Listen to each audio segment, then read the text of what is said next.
Pour bien observer le ciel au télescope, il est nécessaire de comprendre le fonctionnement de sa monture. Ici, nous allons expliquer comment utiliser une monture équatoriale. Avant de débuter, faisons un léger rappel des notions de base de la mécanique céleste. En observant le ciel un long moment, on serait tenté de croire que les étoiles bougent d'est en ouest. En réalité, c'est la rotation de la Terre qui, en tournant sur elle-même, est responsable de ce phénomène. Imaginons que toutes les étoiles soient plaquées sur une sphère que nous appellerons sphère céleste, et que la Terre soit au centre de celle-ci. La Terre tourne sur elle-même alors que la sphère céleste reste immobile. Projetons maintenant l'équateur terrestre sur la sphère céleste. Nous obtenons deux hémisphères sur celle-ci. L'hémisphère boréal au nord et l'hémisphère austral au sud.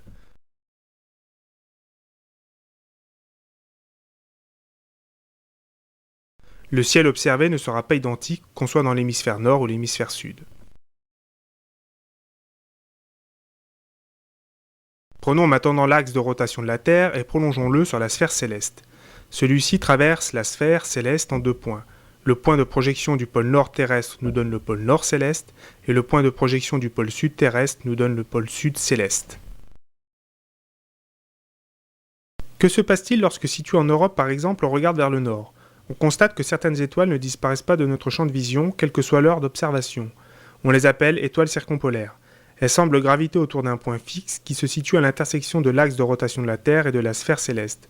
Ce point correspond à l'étoile polaire.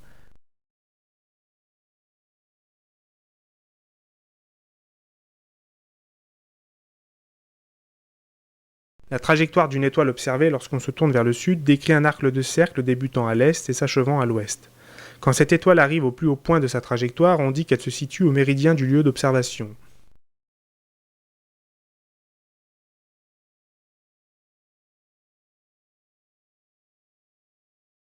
Elle se trouve exactement sur la ligne nord-sud de ce lieu.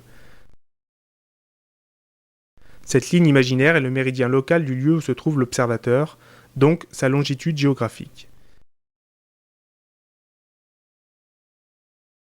Si on regarde à nouveau vers le nord, on constate que les étoiles circumpolaires passent deux fois au méridien. On parle de méridien supérieur quand l'étoile est située au-dessus de la polaire et de méridien inférieur quand elle se trouve en dessous.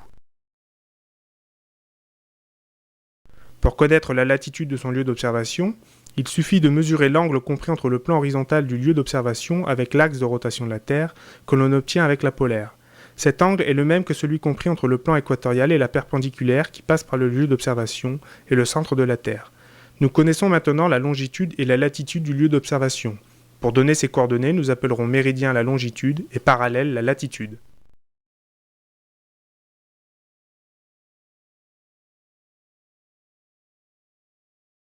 Pour connaître maintenant la position d'un astre céleste dans le ciel, nous devons également connaître ses coordonnées.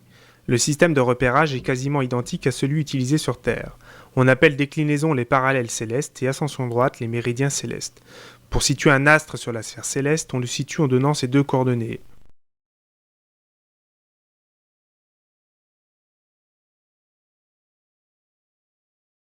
La déclinaison est la distance angulaire à partir de l'équateur céleste, et l'on l'exprime en degrés, minutes et secondes d'arc, tout comme l'on fait avec la Terre à partir de l'équateur.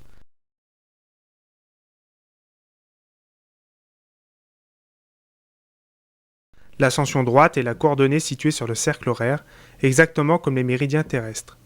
On l'exprime en heures, minutes, secondes. Sur Terre, il existe 24 méridiens horaires dont l'origine est le méridien de Greenwich.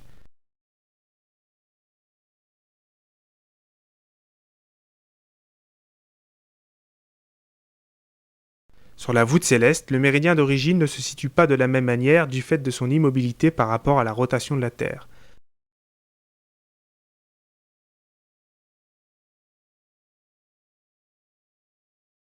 Le cercle horaire d'origine est situé à l'intersection du plan de l'écliptique avec l'équateur céleste.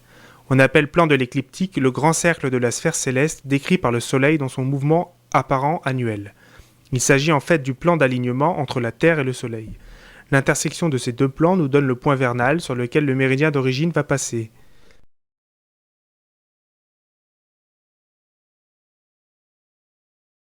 Connaissant maintenant le méridien d'origine de la voûte céleste, il n'est plus difficile de diviser celle-ci en 24 méridiens comme pour la Terre.